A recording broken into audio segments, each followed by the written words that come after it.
Guys, welcome back to my channel. आज हम बात करेंगे chapter fifth, India social and religious reforms. ये ग्रेड 12th हिस्ट्री का फिफ्थ चैप्टर है। 4 चैप्टर्स अब तक मैं कवर कर चुका हूं। आई होप आपने वीडियोस देखे हैं। अगर नहीं देखे हैं पहले के चैप्टर्स तो प्लीज उसे एक बार देख लीजिए। शेयर करिए वीडियो को, लाइक करिए, सब्सक्राइब करिए चैनल को।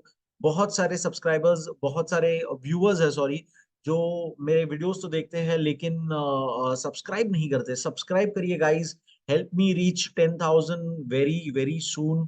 एंड इन दिस चैप्टर हम एक शॉर्ट चैप्टर है जिसके अंदर आप समझ सकते हो कि जितने भी सोशलिस्ट एंड रिलीजियस रिफॉर्म्स हुए थे, जितने भी लोग थे महारथी हमारे इंडिया में, जिन्होंने अपने टाइम पे जैसे जैसे ब्रिटिश इंडिया के अंदर रहकर एजुकेशन को एक्वायर करके जैसे उनकी ब्रॉड माइंड हुई थी, जैसे उनकी थिंकिंग चेंज हुई थी, उस बेसिस पे उन्होंने रियलाइज किया था कि हमारे इंडिया में कितनी सारी सोशल इविल्स मौजूद है, कितने सारे रॉन्ग चीजें चलते आ रही है समाज में, रिलीजन के नाम पर और एक कस्टम और एक ट्रेडिशन के नाम पर कितनी गलत चीजें हमारे समाज में होते जा रही है। उस चीजों को इन्होंने, इन महारथियों ने, जिनके जिनके बारे में आज हम एकदम शॉर्ट शॉर्ट पैराग्राफ्स पढ़ने वाले सबके बारे में, उन्होंने क्या कदम उठाए, उन्होंने कैसे अपनी आवाज उठाई और कैसे वो एक नया रूप दिया हमारी सोसाइटी को। इसलिए रिफॉर्म, रिफॉर्म, सोशल रिफॉर्म यानी कि सोसाइटी एक तरह से चेंज हो रही है। रिलीजियस रिफॉर्म यानी कि जो रिलीजियस बातें जो चलते आ रही थी उसके अंदर चेंजेस आ रही है। तो एक सिंपल सा एग्जांपल इसमें मैं बोलना चाहूंगा कि जो हमारे यहाँ पे अनटचेबिलिटी का जो बहुत ही सालों से चलते आया, जो based on the caste system untouchability जो चलती थी, वो कैसे आज की तारीख में हमें कोई फर्क नहीं पड़ता अनटचेबिलिटी के बात को लेकर। At least in the urban area, at least in the educated society, civil society.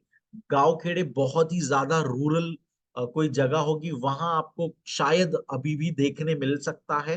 I am not sure about it, but आज हम सब इस बात को एक्सेप्ट करते हैं और इस बात को मानते हैं कि अनटचेबिलिटी बहुत ही स्टूपिड सी चीज थी जो लोगों ने चला के रखी थी based on caste and they are they are looks बोलो या उनके क्लोथिंग। उनका एक गांव पूरा अलग किया जाता था। माना जा ब्राह्मण्स लोग ने इतना अपना पावर स्ट्रांग रखा था कि उनका शैडो तक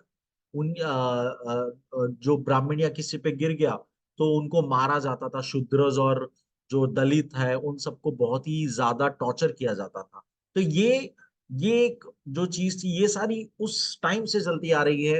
एंड जब ब्रिटिश इंडिया यहाँ पर हो चुका था, इंडिया में ब्रिटिश ने अपना, हमने लास्ट चैप्टर में देखा था कि कैसे लास्ट में ब्रिटिश सबसे स्ट्रॉन्गेस्ट पावर बनती है, जो कि हमारे यहाँ पे पॉलिटिकली हर चीज पे कब्जा कर चुकी है एंड ओवरऑल वो कंट्रोल कर चुकी है। तो जब उन्होंने स्कूल्स चालू कर दी थी, ब्रिटिश लोग ने हमारे यहाँ पे एजुकेशन सिस्टम लाया स्कूल का, वो जैसे ही उन्होंने स्टार्ट कर दिया था, हमारे इंडियंस जो स्कूल में पढ़ते थे उनका जैसे माइंड ब्रॉड हुआ, उनका एजुकेशन पाते ही उनको समझ में आया कि इक्वालिटी, लिबर्टी, फ्रेटर्निटी, सेक्युलरिज्म क्या होता है। ये सारी चीजें समझने के बाद, एजुकेट होने के बाद, उनको जो ब्रॉड माइंडेड थिंकिंग आई, वो होते ही उन्होंने तुरंत पॉइंट आउट किया उनके आसपास सोसाइटी में जो जो गलत चीजें हो रही थी।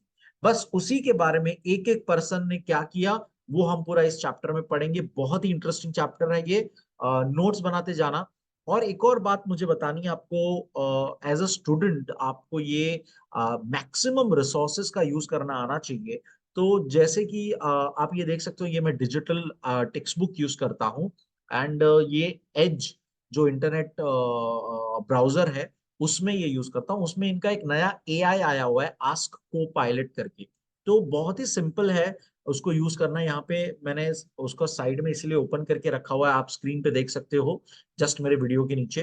तो यहाँ पर मैंने रैंडमली बस एक, मुझे जब मैं चैप्टर के बारे में रिसर्च करना चाह रहा था तो बस मैं रैंडमली क्वेश्चंस का सिर्फ वर्डिंग्स पुट कर रहा था और वो मुझे एक उसका पैराग्राफ बना के उसके बारे में डिटेल बता रहा था। फॉर एग्जाम्पल इसमें हम अभी देखेंगे प्रार्थना समाज।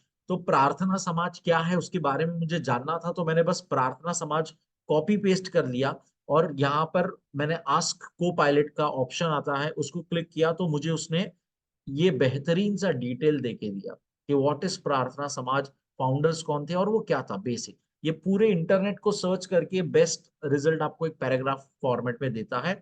और आप इस एआई टूल का आपको भी यूज करना चाहिए अपने रिसर्च, अपने स्टडीज के लिए। तो ये इसलिए मैं आपको यहाँ पे बता रहा हूँ, और इसलिए मैंने ये ओपन करके रखा हुआ है। तो बहुत ही सिंपल है। फॉर एग्जांपल मैं रैंडमली मैं बस राजा राम मोहन रॉय, तो मैं बस ये राम मोहन रॉय राइट क्लिक करूंगा और सिलेक्ट करूंगा एक्चुअली। और जैसे सिलेक्शन होगा तो यहाँ पर आ रहा है आस्क को pilot. I am actually not sure कि शेयर स्क्रीन में आपको ये ऑप्शन दिख रहा है कि नहीं, बट ये आस्क को पायलट ऑप्शन अपने आप हाईलाइट होगा, उसको मैं क्लिक करूंगा और यहाँ आप देख सकते हो वो मुझे रिस्पॉन्ड कर रहा है पूरे वेब से, सारी चीजें सर्च करके। ये मुझे बेहतरीन सा एक पॉइंटर वाइज वो मुझे बता रहा है राजा राम मोहन रॉय के बारे में, जो हमारे फादर ऑफ रिफॉर्म्स माने जाते हैं सो मॉडर्न इंडिया। देखिए आ गया, सारी डिटेल आ गई। Raja Ram Mohan Roy also spelled as this way. And देखिए contributors father of modern India माने जाते हैं। अर्ली लाइफ उनकी बता दी, उनका बॉर्न डेट बता दिया। रिलीजियस रिफॉर्म्स में क्या क्या उन्होंने बेसिक चीजें, जो इंपॉर्टेंट फैक्टर्स है वो उन्होंने पॉइंट वाइज मुझे बता दी। क्या उन्होंने फाउंड किया था, तो फ्रेंडली सोसाइटी, आत्मीय सभा उन्होंने फॉर्म की थी। और क्या क्या चीजें की थी, सब कुछ उन्होंने एक मुझे एक शॉर्ट डिटेल में बहुत अच्छे पैराग्राफ फॉर्मेट में बता दिया। So this is something really cool कि आप एक सिंगल से राइट क्लिक और सिंगल से क्लिक से आप इतना डिटेल आपको इजीली मिल जाता। That is the power of AI. अगर एआई को सही तरह से इस्तेमाल करो तो आप क्या कुछ नहीं कर सकते, right. So that was just short my advice on you कि आप लोग भी ये सारे टूल्स जो अवेलेबल है, डिजिटल टूल्स, उसका पूरा इस्तेमाल करें। कोई उसका चार्ज नहीं लगता, ये बस आपको आपके हर एक के पीसी में, लैपटॉप में ये एज ब्राउजर होगा ही, I am sure. So Microsoft Edge, so please use that. Anyways, let's continue. Let's dive into the chapter now. So the contribution of the Indian social reformers who emerged from the first generation of Indians and who studied under the new educational system introduced by the British is very significant. The visionaries in Indian society were aware that political freedom was not adequate without the internal transformation. It could happen through social and religious reforms. Hence, it is essential that we briefly review the social religious reforms movement. Raja Ram Mohan Roy's efforts was the beginning point of these movements. बहुत ही simple, जो मैंने आपसे बात already कर the starting में introduction कि जो first generation निकली ब्रिटिश रूल के अंडर, उन्होंने ब्रिटिश के एजुकेशनल सिस्टम के अंदर ही एजुकेशन पाकर ये एनलाइट हुए, ये जागरूकता आई उनके अंदर, ये ब्रॉड थिंकिंग आई उनके अंदर, और उन्होंने ये पॉइंट आउट किया तुरंत ही सोसाइटी में कि ये गलत हो रहा है, ये इंडियन कस्टम रॉन्ग है। सती, ये हस्बैंड मर गया, वाइफ बस कूद जा रही है आग के अंदर, ये गलत है, स्टॉप होना चाहिए सब। तो ये सारी बातें हमने रियलाइज की एजुकेशन के तहत। और राजा राम मोहन रॉय फादर इसलिए माने जाते हैं, फादर ऑफ मॉडर्न इंडिया इसलिए माने जाते, क्योंकि उन्होंने उनसे ही शुरुआत होती है। सो एक पर्सनल इंसिडेंट ऐसा होता है, हम ये अभी पढ़ेंगे आगे, जिसकी वजह से ये चेंज आता है।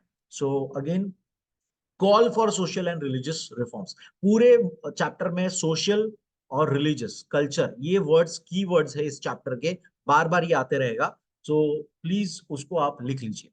The progress of Indian society was stunned because of superstitions, orthodox way of life, caste discrimination, false social notions, lack of curiosity and rationality that prevailed on large scale. तो कह रहे कि सोसाइटी की growth रुक चुकी थी। Society की growth, stun यानी कि रुक जाना, पॉज हो जाना, रुक चुकी थी, प्रोग्रेस रुक चुका था, बिकॉज ऑफ द सुपरस्टिशंस जो चलते आ रहे थे, ऑर्थोडॉक्स वे ऑफ लाइफ था लोगों का, कास्ट डिस्क्रिमिनेशन चल रही थी हमारे यहाँ पे, सोशल नोशंस जो गलत सारे हमने लगा के रखे थे कि ऐसा ही होना चाहिए सोसाइटी में, ऐसा ही करना चाहिए, सती परफॉर्म होना चाहिए, कूद जाना चाहिए। तो ये सारी चीजें बहुत ही ज्यादा स्ट्रांगली हमारे सोसाइटी को जकड़ी हुई थी, जिसकी वजह से सोसाइटी का प्रोग्रेस रुका हुआ था। Social reformers who were trained in modern education system introduced by the British developed a different world view. तो अगेन वही बात है, रिपीट हो रही है खाली, कि मैंने आपको बता दिया कि जो लोग न्यू एजुकेशन सिस्टम में पहली बार सीखे, वो फर्स्ट जनरेशन एनलाइटेंड, वो लोग स्मार्ट, वो लोग की ब्रॉड थिंकिंग थी और वो लोग समझने लग गए सिंपल बातों को, right. They felt the need of creating a new Indian society, और उन्हें लगा कि हमें एक नई सोसाइटी बनानी है, एक नई बेटर सोसाइटी क्रिएट करनी है, जिसके अंदर values of freedom, equality, fraternity, humanism, ये सारी वैल्यूज जिसके अंदर भरे हुए हो, वो वैसी एक सोसाइटी फॉर्म करनी है। Therefore they begin to work towards creating a mass awareness on various social and religious issue. इसीलिए वो लोग मास अवेयरनेस, सब लोग अपना पेपर चलाते थे, मैगजीन्स चलाते थे, आर्टिकल्स लिखते थे, ग्रुप समाज यानी कि ऑर्गेनाइजेशन बनाते थे, और उनमें लोगों को और एनरोल काइंड ऑफ कर करके वो स्प्रेड आउट करते थे। Age of reforms, Raja Ram Mohan Roy was born in Bengal. So इनका नाम राम मोहन रॉय है, by the way, Raja title उन्हें सम्मानित किया गया था। औरंगजेब नहीं, sorry, Mughal emperor Akbar the second, Mughal emperor Akbar the second जो थे, उन्होंने ये राजा टाइटल इनको दिया था। That's something extra. So he translated Sanskrit Upanishad in Bengali. तो सबसे पहले तो उन्होंने जितने उपनिषद थे उसको संस्कृत को बंगाली में ट्रांसलेट किया, ताकि लोग उसे, बंगाली पीपल लोग उसे पढ़े। द एक्सपीरियंस ऑफ विटनेसिंग, अब ये एक पर्सनल घटना जो उनकी हुई थी, हिज ब्रदर्स वाइफ यानी कि उनकी भाभी immolating herself on her husband's funeral pyre, that is called sati, perturbed him very deeply। तो ये इससे वो चीज जो उन्होंने देखी कि मेरी भाभी कूद गई, बस जलती हुई आग में कूद गई, तो वो चीज से वो बहुत ज्यादा डिस्टर्ब हो गए थे, और इसीलिए इन्होंने इसके खिलाफ आवाज उठाना स्टार्ट किया। Roy published a letter about the evil practice of sati. तो ये जो प्रैक्टिस चल रही थी सती की, इविल प्रैक्टिस थी, बहुत ही बुरी प्रैक्टिस थी हमारे समाज में, उसके खिलाफ उन्होंने लेटर लिखा। He was the first Indian to point out that none of the Indian religious text mentions the practice of sati as a prescribed religious obligation. तो ये पहले आदमी थे जिन्होंने ये बात सिद्ध की, प्रूफ कर दी कि किसी भी हमारे रिलीजियस टेक्स्ट के अंदर ये कभी कहीं नहीं लिखा गया है कि एक औरत को सती परफॉर्म करना है, ये एक कंपलसरी है, ऐसा कहीं नहीं लिखा गया है। It is because of his efforts that a law was passed. अब इन्होंने ब्रिटिश को ये लेटर लिखा था, तो तब ब्रिटिश का रूल था, तो एक लॉ पास हुआ इनके तहत। Governor general Lord William Bentinck थे उस टाइम पे, एबॉलिशिंग द प्रैक्टिस ऑफ सती। इन्होंने उस लॉ के तहत, जनरल लॉर्ड ने ये लॉ पास करवाया, और सती की प्रैक्टिस बंद, मतलब कोई अब सती परफॉर्म नहीं करेगा, अगर करेगा तो ब्रिटिश उन लोगों को जेल में डाल, सजा दी। दैट इज वाई ये लॉ के तहत उसको स्ट्रॉन्ग किया गया इन 1829। ये सारे इयर्स, जितने भी इयर्स आते हैं, ऑलवेज मुझे अब बोलना नहीं चाहिए, आप ग्रेड 12 में आ चुके हो ऑलरेडी, आपको ये सारे मार्क करने, लिख लेने हैं अच्छी तरह से, पॉइंटर्स बनाते जाओ जैसे जैसे ये वीडियो देख रहे हो आप। He also opposed to the practice of child marriage and segregation of women, that is the पर्दा सिस्टम। तो पहले के टाइम में वो जो घूंघट, इतने इतने घूंघट, यहाँ तक के घूंघट पहन के पूरा दिन रहना पड़ता था उनको, सो ये सारे के खिलाफ थे। वो बोले ये ऐसा कोई जिंदगी रहने का सही तरीका नहीं है। सो ये सारी चीज के खिलाफ उन्होंने आवाज उठाई। और चाइल्ड मैरिज हमारे यहाँ पे बहुत ही कॉमन था, 10 साल की उम्र में, 11 साल की उम्र में, जो कि कुछ नहीं होता, 10-11 साल बहुत ही छोटा एज होता है अगर आप रियलाइज करें। तो 10 साल की उम्र में, 11 साल की उम्र में शादियां कर दी जाती थी। And you need to understand widow, widow क्यों हो रहे बार बार, ये पूरे चैप्टर में यही बार बार सेम टॉपिक्स को ही हम लोगों, अलग अलग लोगों की नजरिए से देखने वाले हैं कि क्या उन्होंने उस चीज में हेल्प की करके। बट यही सेम टॉपिक, अनटचेबिलिटी, सती, विडो रीमैरिज, चाइल्ड मैरिज, ये सारी बातें ही बार बार आने वाली है, ठीक है। तो अंडरस्टैंड दिस लॉजिक कि हमारे यहाँ पे ब्रिटिश रूल है, हमारे यहाँ पे बार बार वॉर्स हो रही है, सिविल वॉर्स हो रही है, या ब्रिटिश किसी से वॉर कर रही है तो इंडियंस लोगों को भेज रही है, ये कंडीशन है, महामारी है, कोई डिजीज फैली हुई है, ये सारी चीजें हैं, इतने बेटर साइंटिफिक इन्वेंशंस नहीं हुए हैं कि हम किसी चीज का इलाज कर सके पूरी तरह से। ये सारी चीजों को दिमाग में आपको रखना है, और फिर समझना है कि क्यों मेल्स का डेथ रेट ज्यादा था, और सिंस बचपन में ही शादी हो जाती थी और वो आदमी बड़े होते होते मर जा रहा है, तो अब ये वाइफ जो है, जो कि 10 साल से, 10 अपनी 10 10 इयर्स की थी तब से उसकी शादी होके बैठी है, और अब वो 15 की साल होते होते विधवा हो गई। 15 साल की तो बच्ची, मतलब बच्ची ही बोलते हैं उसको, औरत भी नहीं बोल सकते हम। सो 15 साल की बच्ची विधवा हो चुकी है, उसकी पूरी लाइफ उसके सामने पड़ी हुई है, वो वेस्ट हो गई लाइफ, जस्ट बिकॉज उसका हस्बैंड अब नहीं है, उसकी लाइफ अब कुछ नहीं रही। तो ये जो था, और सती, इसमें तो पहले सती भी इन्वॉल्व था कि सती सिस्टम है, इसको भी मर जाने दो। तो ये बैन किया, तो अब विडोज रहने लग गई, सती अब नहीं होने लगा परफॉर्म, तो विडोज रहने लगी। तो विडो रीमैरिज, ये कंसेप्ट भी लोग अपोज थे पहले हमारे इंडियन सोसाइटी में, और उसको भी लोगों ने प्रमोट किया, रिफॉर्मर्स लोगों ने प्रमोट किया। और इस तरह से हमारे सोसाइटी में ये चेंज भी लाया गया कि विडो रीमैरिज हुआ करता था। तो ये मैंने अगेन आपको एक शॉर्ट में पूरा बता दिया कि इस चैप्टर में हम क्या देखने वाले हैं, ताकि आगे फिर से हम ये बात रिपीट न करें। So he also oppose the child child marriage को भी पहले तो अपोज करके कि पहले तो इतने छोटे में शादी ही नहीं कराओ, कल उठ के क्या इतना, उनको पहले एज बड़े थे होने दो, अभी से इतना जल्दी से कोई decision, they are physically not ready for a marriage. So ये सारी चीजें रोकी गई। He open an English medium school, उन्होंने एक इंग्लिश मीडियम स्कूल चालू की थी। He also launched first weekly periodical in Bengali, उन्होंने एक मैगजीन जैसा, एक पीरियोडिकल पेपर जैसा स्टार्ट किया था। Later he also launched another publication in Persian language, वो पर्शियन लैंग्वेज भी जानते थे, उन्होंने पर्शियन लैंग्वेज में भी, क्योंकि हमारे यहाँ पे उस टाइम पे पर्शियन लैंग्वेज भी काफी कॉमन थी, तो उस लैंग्वेज में भी उन्होंने एक पब्लिकेशन स्टार्ट किया। He also started a philosophical discussion circle, एक ग्रुप बना दिया था जिसको आत्मीय सभा, फ्रेंड, हमने अभी यहाँ पर इसमें भी पढ़ा को पायलट से पूछते वक्त, यहाँ पर उसने बताया था हमें कि एक फाउंडेशन आत्मीय सभा 1815 में, ये आप लिख लीजिए, यहाँ पर बुक में नहीं दिया हुआ है, 1815 में उन्होंने आत्मीय सभा, फ्रेंडली सोसाइटी स्टार्ट की थी, जिसमें मोनोथियस्टिक डॉक्ट्रिन्स विद इन हिंदुइज्म को प्रमोट किया जाता था। नाउ थियज्म क्या होता है, यानी कि अगर आप भगवान को मानते हो, थियज्म उसे कहा जाता है। एथीस्ट, एथीस्ट पर्सन वो होता है जो भगवान को मानता ही नहीं, एग्जिस्टेंस ऑफ गॉड को वो क्वेश्चन करता है, एथीस्ट। थीस्ट यानी कि भगवान को मानता है। नाउ उसमें आता है मोनोथीस्ट। सो मोनोथीस्ट यानी मोनो मीन्स वन होता है, ये अगर मैथ अगर आप पढ़ते हो आपको पता होगा पहले से कि मोनो मीन्स वन होता है। मोनोथियस्टिक यानी कि एक ही गॉड है, वो लोग जो मानते हैं बड़े क्लियरली कि इतने जो अलग अलग अलग अलग वेरिएशंस है, जीसस क्राइस्ट बोलो या अल्लाह बोलो या शंकर जी बोलो, या जितने भी अलग अलग वेरिएशंस है, और अलग से डिटीज हो गए, विष्णु भगवान भी हो गए, फिर कृष्ण भगवान भी हो गए, राम जी भी हो गए, जितने ये वेरिएशन, तो मानना मोनोएथिस्ट वाला, मोनोथिस्ट का मानना यह है कि सब कुछ एक ही है, वन गॉड, एक ही गॉड होता है, और उसी के अलग अलग ये रूप है। सो इस बात को प्रमोट किया गया, इस बात को प्रमोट करते थे, मोनोथियस्ट को वो प्रमोट करते थे। Okay, similarities value system of different religions in 1828 he founded ब्रह्मो समाज। अब हम ये भी जानते हैं कि उन्होंने ब्रह्मो समाज स्टार्ट किया था, and proclaim that God is one and there is no need to worship idols to propitiate him. So अब कह रहे हैं कि अब ब्रह्मो समाज क्या था, तो ब्रह्मो समाज में उन्होंने माना, ये बात उनका मोटिव इसके पीछे का ये था कि वो बोलते थे कि एक ही गॉड है, और उस गॉड को पूछने के लिए आइडल पूजा, आइडल वर्शिप यानी कि मूर्ति पूजा को नहीं मानते। Same point of view Kabir, संत कबीर के दोहोज में आपको मिलेगा, और बहुत सारे सेंट्स की बातों में आपको ये मिलेगा कि आइडल, मूर्ति पूजा को नहीं मानते।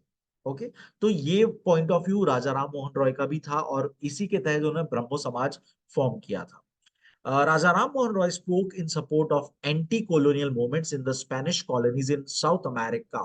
अब साउथ अमेरिका में स्पेनिश कॉलोनीज थी, उसके खिलाफ इन्होंने एंटी कॉलोनियल मूवमेंट्स के बारे में बात की थी कि कैसे कॉलोनियलिज्म जो चल रहा है उसके खिलाफ, एंटी कॉलोनियल यानी कि ये सब रॉन्ग है, कॉलोनियलिज्म रोको, ये सब मत करो, हम पे रूल मत करो, हमें हमारी आजादी दे दो।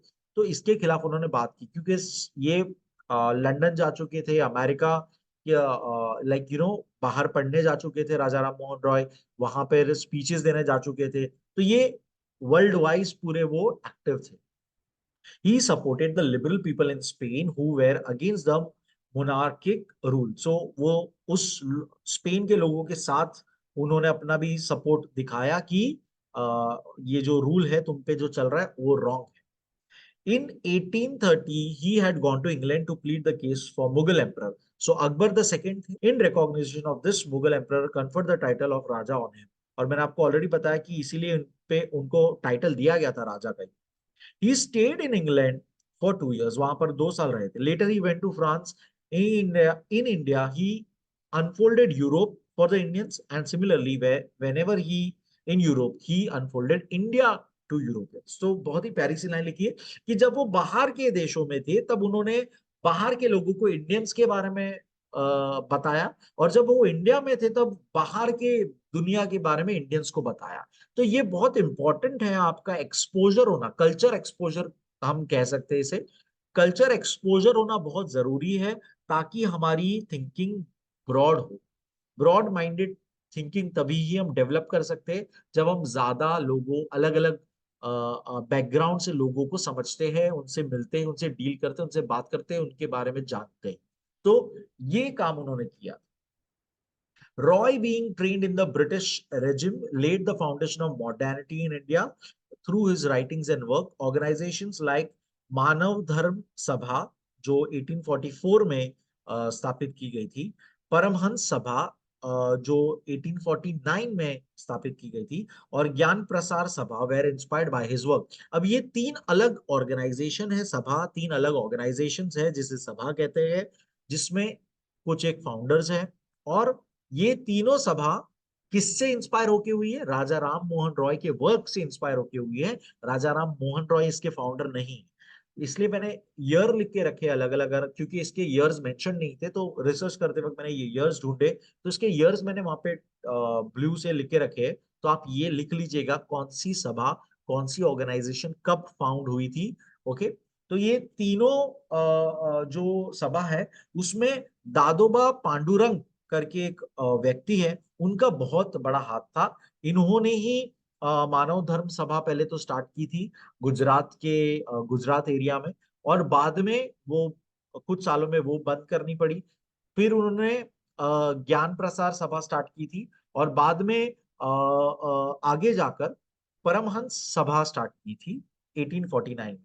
सो आप ईयर देख सकते हो, 1844, 48, 49। इसके बारे में और रिसर्च आप चाहो तो आप कर सकते हो, मैंने थोड़ा यहाँ किया था। आप ये खुद से सिंपल, अगेन मैंने सिर्फ सिंपल सा नेम टाइप टाइप भी नहीं किया, मैंने सिर्फ उसको कॉपी पेस्ट किया, और को पायलट ने वो पूरा काम मुझे करके दे दिया। तो आप भी ऐसा सर्चेस करें, रिसर्च करें, और मैक्सिमम यूज करें ऑफ दिस ब्यूटीफुल एआई। सो ये प्रार्थना समाज के बारे में पहले तो है, और ये आप देख सकते हो, ये परमहंस मंडली, मानव धर्म सभा, और यहाँ पे ये पूरी डिटेल दी। तो just a single 3 words copy pasted to the Copilot, और ये इतना डिटेल मुझे दे दिया, फाउंडर्स के बारे में बता दिया, कब हुआ था ये बता दिया। You can read the name यहाँ पे, दादोबा पांडुरंग एंड फ्रेंड्स, उनके फ्रेंड्स लोग ने मिलके, दुर्गाराम मेहता जी और इनके फ्रेंड्स ने मिलके ये स्टार्ट किया था Monday. Okay, so again research करिए, ज्यादा आपको जानना है, आप सिंपली एट अ क्लिक आप ये जान सकते हो, और आप आगे अपना पढ़ सकते हो। मैंने आपके लिए इजी वर्क ईयर लिख के दे दिया है, उतना ही आपको पढ़ना है, तो आप उतना ही पढ़ सकते हो। मूविंग अहेड, रिलीजियस रिफॉर्म्स, अब एक एक करके हम समाज कौन से अलग अलग लोगों का हम देखते आएंगे, कैसे कैसे ऑर्गेनाइजेशंस फाउंड उन्होंने फाउंड की थी। प्रार्थना समाज, तो प्रार्थना का मीनिंग प्रेयर होता है। Prarthana Samaj had its origin in Paramhansa Sabha, तो मैंने आपको ऑलरेडी बोला लिंक्ड है। तो प्रार्थना समाज के जो फाउंडर है वो एक्चुअली दादोबा के भाई। Okay, so it was founded by Dadoba Pandurang. तो मैंने आपको ऑलरेडी बताया कि परमहंस सभा दादोबा पांडुरंग तरखड़कर ने फाउंड की थी। द फाउंडिंग मेंबर्स ऑफ प्रार्थना समाज लाइक डॉक्टर आत्माराम पांडुरंग, तो आत्माराम और दादोबा दोनों भाई भाई हैं। आत्माराम बाद में अपने भाई की तरह प्रार्थना समाज स्टार्ट करते हैं। Doctor Atmaram Pandurang, justice MG Ranade, ये भी बहुत इंपॉर्टेंट फिगर थे उस टाइम पे। डॉक्टर आरजी भंडारकर, इनका उन्होंने फोटो भी एक दिया हुआ है। Doctor R G Bhandarkar opposed idol worship, ये सारे के सारे सबने कहा था आइडल वर्शिप के खिलाफ थे वो। ये मूर्ति पूजा पे बिलीव नहीं करते थे, मूर्ति के सामने सिर हाथ जोड़ना, उसे चढ़ावा करना, ये सारी चीजों पे ये बिलीव नहीं करते थे।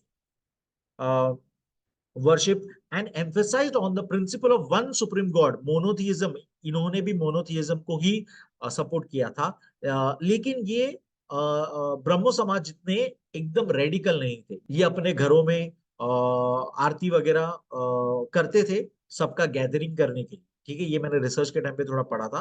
तो ये इतने एकदम रेडिकल नहीं थे कि नहीं मतलब नहीं करना है, मतलब नहीं करना है, इतने वो नहीं थे। बट इनका बहुत ही स्ट्रांगली ये मानना था कि there is only one supreme God. Idol idol को तो वर्शिप, मूर्ति की पूजा तो नहीं करनी, बट एक फॉर्मलेस गॉड एक अवेलेबल है। उसको हम उसको हम याद करेंगे, उसको हम पूजेंगे, उसको हम बोलेंगे कि अरे थैंक यू गॉड, आपने मुझे ये जो भी दिया या जो भी किया टाइप्स। सो प्रेयर हम एक फॉर्मलेस सिंगल गॉड को करेंगे। हम आइडल वर्शिप में नहीं पड़ेंगे, हम इतने अलग अलग गॉड्स के पीछे नहीं भागे। तो ये कंसेप्ट आप प्लीज थोड़ा समझिएगा।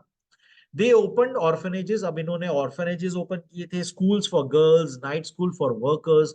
They focused on the importance of gender equality, wiping out caste discrimination and also an appreciating the value of mundane life. तो इन्होंने ये सारी चीजें की थी। वर्कर्स की हेल्प करने के लिए नाइट स्कूल्स चालू किए थे, गर्ल्स की बहुत ज्यादा हेल्प की थी। गर्ल्स को पढ़ाया ही नहीं जाता, तो इसीलिए स्कूल फॉर गर्ल्स बहुत इंपॉर्टेंट चीज है उस टाइम पे, स्कूल फॉर गर्ल्स ओपन करना। सो ये सारी चीजें इन्होंने प्रार्थना समाज वालों ने की थी। नेक्स्ट आता है सत्य शोधक समाज। सो महात्मा ज्योतिराव फुले ने ये स्टार्ट किया था इन 1873। Mahatma Jyotirao Phule founded Satya Shodhak Samaj in Pune. It challenged intellectually and rationally unjust religious traditions. Mahatma Phule cracked a whip on social customs and practices which pushed the masses of Indian society into a miserable state. तो इन्होंने अपना एक Hunter चलाया था on the Indian society, जो wrong social customs और practice चल रही थी उसके खिलाफ। एंड सत्य शोधक समाज, सत्य शोधक यानी फाइंडिंग ट्रूथ, सत्य शोधक तो ट्रूथ को सीख करने वाला एक ऑर्गेनाइजेशन। तो ऐसा उन्होंने एक ऑर्गेनाइजेशन स्टार्ट किया था जिसके तहत उन्होंने बहुत सारी लोगों की हेल्प की थी। He showed a new path to farmers, artisans, workers and various suppressed castes. Suppressed caste, depressed caste यानी कि जो दलित हो गए, बैकवर्ड क्लास हो गए, ये सभी को हम डायरेक्टली पूरा एक साथ हम बोल रहे हैं suppressed cast.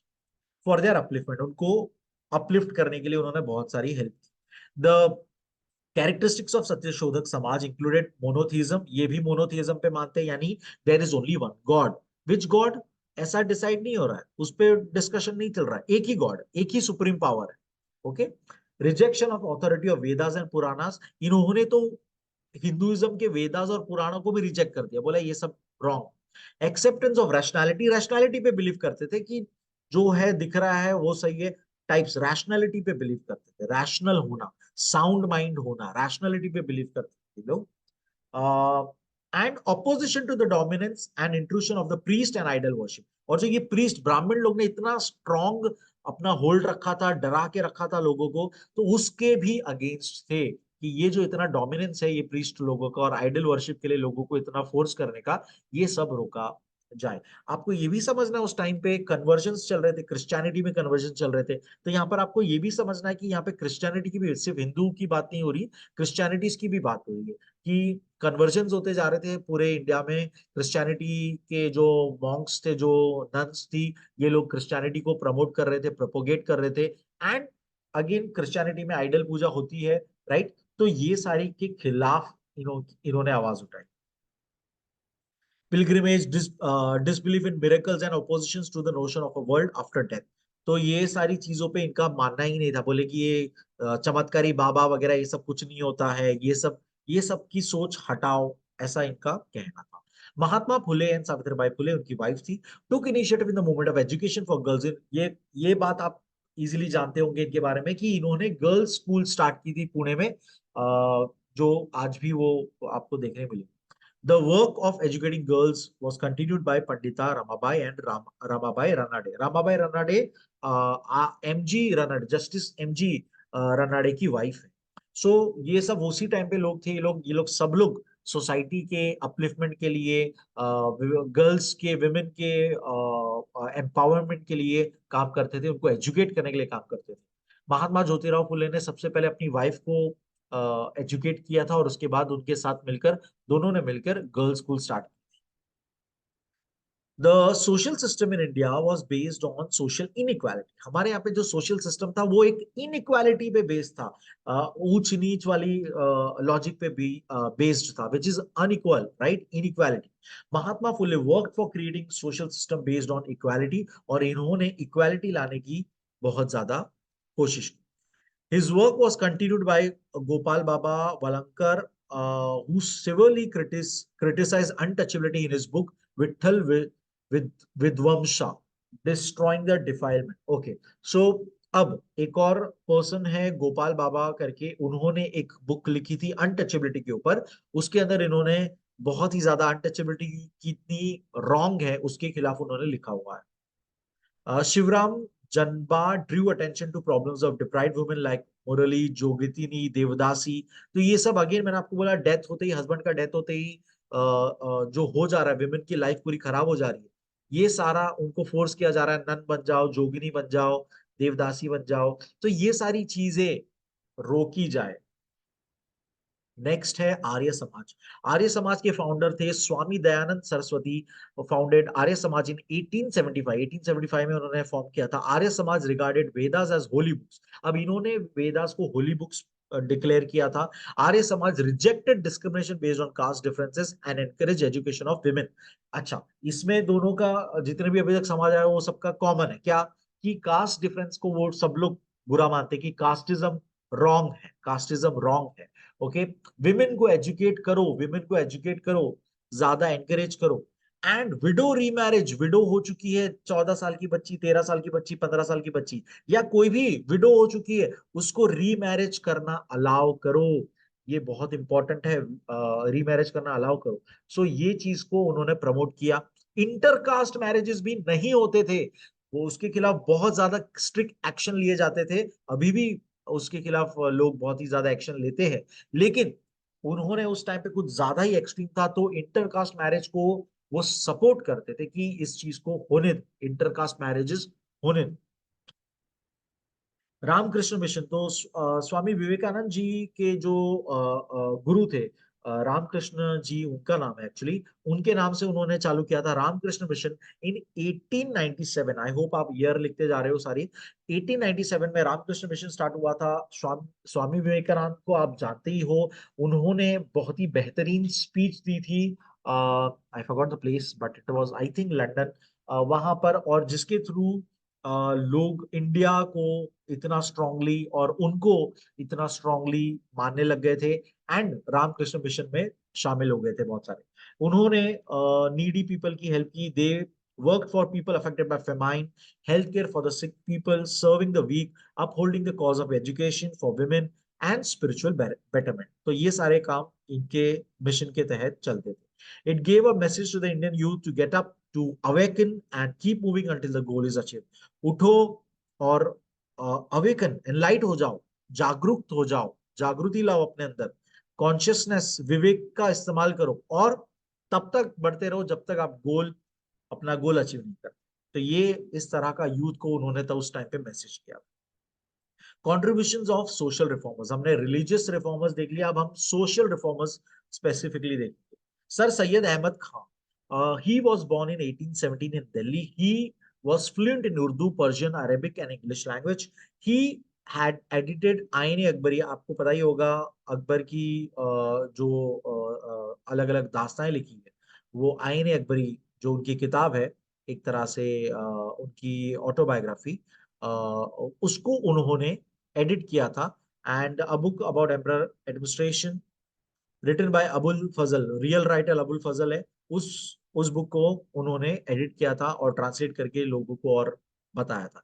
He establish scientific society for Muslims. तो ये साइंटिफिक सोसाइटी इन्होंने एक एस्टैब्लिश की थी। Members of the society were scholars of history, science, political economy.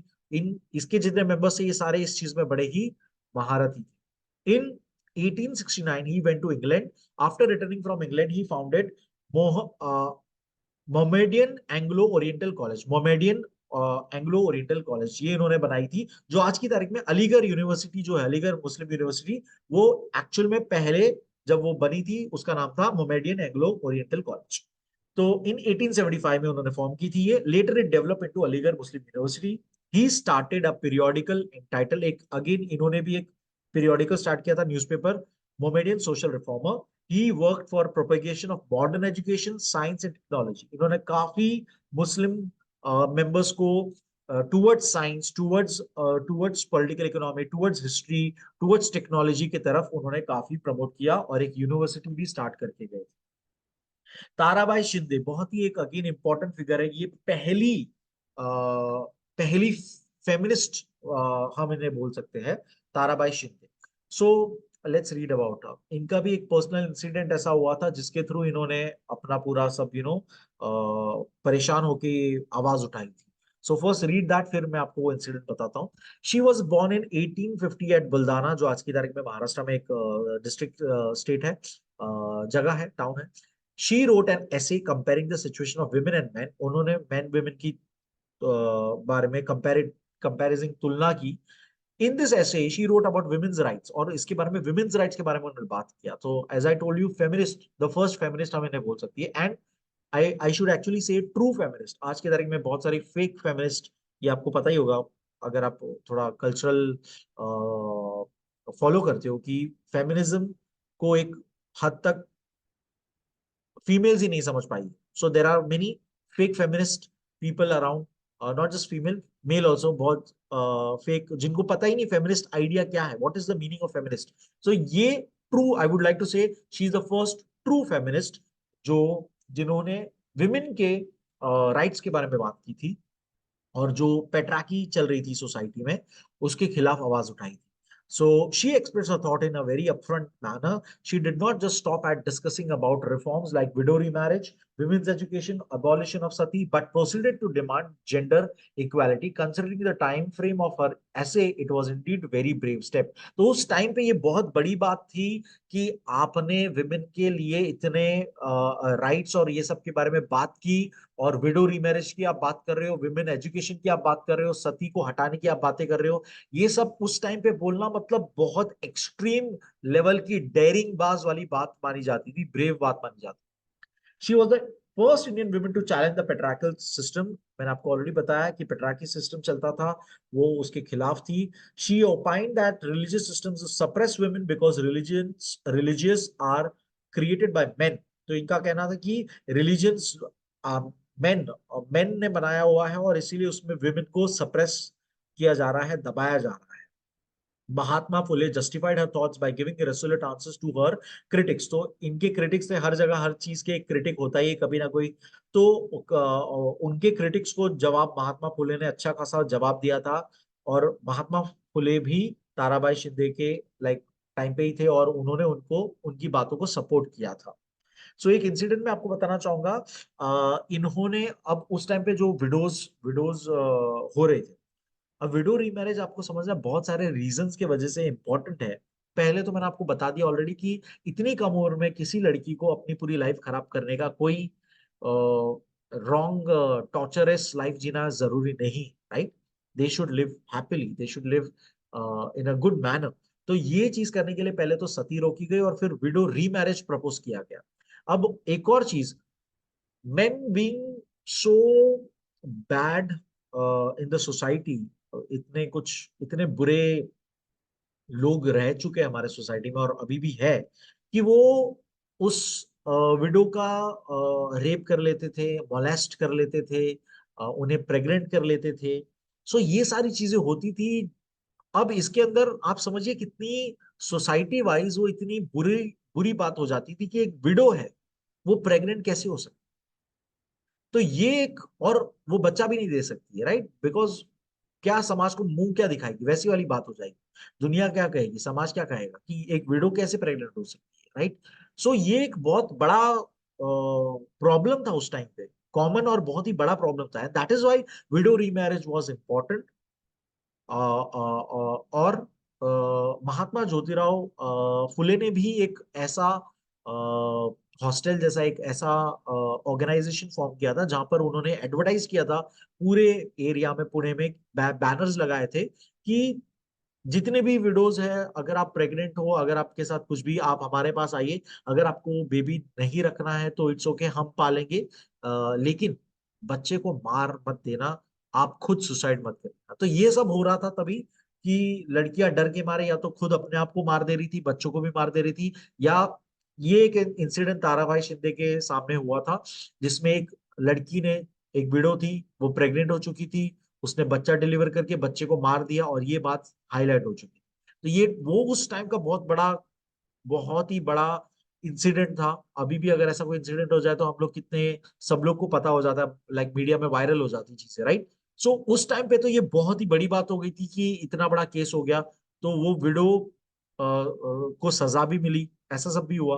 तो ये सारे इंसिडेंट से ताराबाई शिंदे बहुत ही ज्यादा डिस्टर्ब हो चुकी थी, एंड इसीलिए उन्होंने इतना विमेन के राइट्स के बारे में बात की थी। So that's just short story again. आप अगेन सेल्फ रिसर्च कर सकते हो, सिंपली आपको वर्ड को पायलट को पूछना है एंड एआई आपकी मदद करेगा। नेक्स्ट है Maharshi Vitthal Ramji Shinde. He open Marathi schools and schools for technical training in Parel, दिनौर in Mumbai, under the umbrella of depressed classes mission. तो इन्होंने भी डिप्रेस्ड क्लासेस मिशन करके एक संस्था चालू की थी 1906 में। मैंने आपको ईयर लिख दिया वहां पे। और इसके तहत उन्होंने टेक्निकल ट्रेनिंग, ये सारे वर्क कैसे होते हैं, कोई मशीन कैसे वर्क करनी, ये सारी चीजें वहां पर सिखाई जाती थी ताकि लोग और एम्प्लॉयड रहे।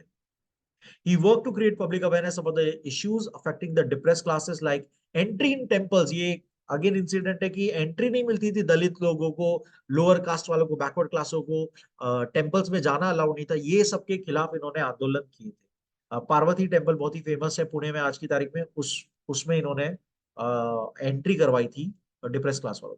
Agriculture conferences, joint electoral system of the depress classes, ये सारी भी चीज भी की थी। एग्रीकल्चर वाइज भी लोगों को एजुकेट किया था, हेल्प किया था। डॉक्टर बाबा साहेब आम्बेडकर, हम सभी जानते हैं इनका नाम, हमारे founding member of the constitution माने जाते हैं, हमारे फादर ऑफ कॉन्स्टिट्यूशन माने जाते हैं। Doctor Baba Saheb Ambedkar had determined to work for creating society based on the principles of freedom, equality and fraternity. हम जानते हैं ये आइडियाज के बेसिस पर वो सोसाइटी चाहते थे। ही begin a movement for fighting the caste system and bringing equality. He gave message from the platform of बहिष्कृत हितकारिणी सभा। इन्होंने भी एक सभा स्टार्ट की थी, बहिष्कृत हितकारिणी सभा। तो again as I told you कि आपको सिंपल सा क्या करना है, वर्ड एक लेना है और आपको को पायलट को पूछना है। तो मैंने आप यहाँ पर वो सर्च किया था, so I am gonna just show you that. Bahishkrit, let's find Ambedkar, yes. So, बहिष्कृत, so which is also untouchable। बहिष्कृत का मीनिंग होता है मराठी में अनटचेबल, बहिष्कृत, अनटचेबल इंडिया। तो इसका ट्रांसलेशन है बहिष्कृत भारत। सो ये इन्होंने सोशल इकोनॉमिकल स्टेटस दिलाने के लिए, दलित कम्युनिटी को दिलाने के लिए ये स्टार्ट किया था। लॉन्च मराठी फोर्टनाइटर, एक न्यूज़पेपर चालू किया था, बहिष्कृत भारत। और इन्होंने उसके अंदर लिखा था और कि कितना ज्यादा अनटचेबिलिटी के तहत कितना लोगों के साथ रॉन्ग चीजें हो रही है। मैं एक और उन्होंने चालू किया था पेपर, मूक नायक, मूक यानी कि गूंगा, the voiceless basically, the leader of the voiceless. तो द मूक नायक, नायक यानी हीरो होता है, the leader of the voiceless उसका इंग्लिश ट्रांसलेशन है। ये भी एक न्यूज़पेपर उन्होंने स्टार्ट किया था। तो ये सारे इयर्स वगैरह मैंने यहाँ पे लिख दिए, अगर आप देख सकते हो 1920, बहिष्कृत भारत 1927। तो let's again dive into the chapter. ये बस मैंने आपको बताया कि आप मोर ज्यादा रिसर्च कर सकते हो इसके बारे में individually. I am just gonna say the names again here. इन्होंने educate yourself, get united and fight. This movement led to the satyagraha of Chavdar tank at Mahad. He asserted that the public water bodies should be open to all। तो again कितनी छोटी सी बात है, public public water service है, public water tank है, वहां से दलित लोग को पानी नहीं मिल रहा है, उनको पानी पीना अलाउड नहीं है। तो यहाँ पर उन्होंने सत्याग्रह स्टार्ट किया था। और ये एक स्पेसिफिक जगह का ये बता रहे हैं कि चवड़कर टैंक करके एक महाड़ करके एरिया में था, वहां पर उन्होंने सत्याग्रह स्टार्ट किया था। और वो सत्याग्रह का ऑब्जेक्टिव ये था कि पब्लिक टैंक है, सभी को यहाँ से पानी पीने का हक होना चाहिए। ही बर्न्ड मानुस्मृति। मानुस्मृति बुक आप जानती है, the book that was the source of social inequality in India. तो माना जाता है कि ये सोशल इनइक्वालिटी को और बढ़ाती थी, मानुस्मृति के अंदर ऐसी बातें लिखी गई है, उसको उन्होंने जला दिया था। In 1930 he launch satyagraha to open Kalaram temple in Nashik for all. So Kalaram temple की भी एक स्टोरी है। एक राम टेम्पल है बहुत ही पुराना नासिक के अंदर। वहां की मूर्ति बहुत ही पुरानी मानी जाती है, एग्जैक्टली सोर्सेस नहीं बता सकते हम लोग, बट 1000 years पुरानी मानी जाती है। लेकिन गोदावरी रिवर में जब एक बार इन्वेजन हुआ था, गोदावरी रिवर में उसे फेंक दिया गया था। फिर एक आदमी को सपनों में आया था कि वहां पर अंदर कहाँ पर मूर्ति है, तो उन्होंने वापस से उस मूर्ति को लेकर वहां पर मूर्ति स्थापित की थी। तो काला राम, उन्होंने मूर्ति काला काला कलर का वो पूरा मूर्ति है, तो काला राम टेम्पल जो नासिक में है, वहां पर टेम्पल के अंदर लोगों को एंट्री नहीं दी जाती। दलित, पिछड़े, जो कास्ट से बिलोंग करते, उनको एंट्री नहीं दी जाती। तो ये वहां पर अगेन सत्याग्रह उन्होंने स्टार्ट किया था, टू बेसिकली टेल दैट मंदिर में सबको अलाउ करना चाहिए। Karmaveer Dada Saheb Gaikwad headed this satyagraha. तो इस सत्याग्रह के लीडर थे Karmaveer Dada Saheb Gaikwad. Doctor Baba Saheb Ambedkar knew the importance of print media. इनको पता था कि कितना स्ट्रांग है print media. For him it was the best instrument for creating public awareness and to build the movement for the social equality. He began to publish his own newspaper. उन्होंने खुद के newspaper start किए थे। मूक नायक यानी कि the leader of the voiceless 1920 में। और बहिष्कृत भारत, बहिष्कृत यानी कि अनटचेबल, अनटचेबल इंडियन 1927 में स्टार्ट किया था। जनता और समाता करके भी दो और पीरियोडिकल्स मैगजीन स्टार्ट किए थे उन्होंने। अगेन यहाँ पर डिटेल्स आपको मिल जाएंगी बहुत ही इजीली। एंड आप ये रहे, मूक नायक स्टार्टेड इन Jan 31st 1920। 3 साल चला, बाद में बंद हो गया। Radical ideas motivated social change. फिर बहिष्कृत स्टार्टेड इन 27 एंड 29 तक चला, 2 साल चला। एंड देन जनता 1930 में स्टार्ट किया जर्नल, एंड 26 years चला, बहुत अच्छा। बाद में ये प्रबुद्ध भारत के रूप में चेंज हो गया, और प्रबुद्ध भारत 56 से चला, और वो कंटिन्यू रहा। सो अगेन जर्नलिज्म का काफी अच्छा यूज किया था उन्होंने। एंड अपने व्यूज बताए थे, लोगों को समझाया था, लोगों को जागरूक किया था। He form independent labour party for the good fortune for the working class. Working class के लिए भी उन्होंने एक पार्टी फॉर्म की थी, इंडिपेंडेंट लेबर पार्टी, एक ऑर्गेनाइजेशन फॉर्म की थी। Later, he formed Scheduled Caste Federation to continue the work of shaping a society based on equality. In 1956, along with his numerous followers, he got initiated to Buddhism. Among his contributions, the most important is the drafting of Constitution of India. So, हम ये last वाली बात तो जानते ही है। और Buddhism भी, वो बुद्धिज्म फॉलो करने लग गए थे और बुद्धिस्ट बन चुके थे, ये बात भी हम जानते ही है। So that was the year 1956। Ramaswamy Naicker. He was born in Erode, a city in Tamil Nadu, in 1829. He began his work in 1920 as a member of Congress. He became a follower of Mahatma Gandhi's philosophy and worked for propagating the use of Swadeshi.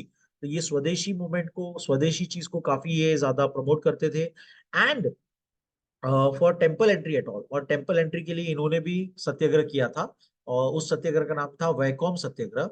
एक ट्रांकोवर तमिलनाडु में एक जगह है, वहां पे ये वैकोम करके एक टेम्पल है, वहां पे उन्होंने सत्याग्रह किया था। ही started Swabhiman Andolan in Tamil Nadu. He fought against the varna system, again caste varna system जो थी हमारे यहाँ पे, चाइल्ड मैरिज के अगेंस्ट इन्होंने आवाज उठाई।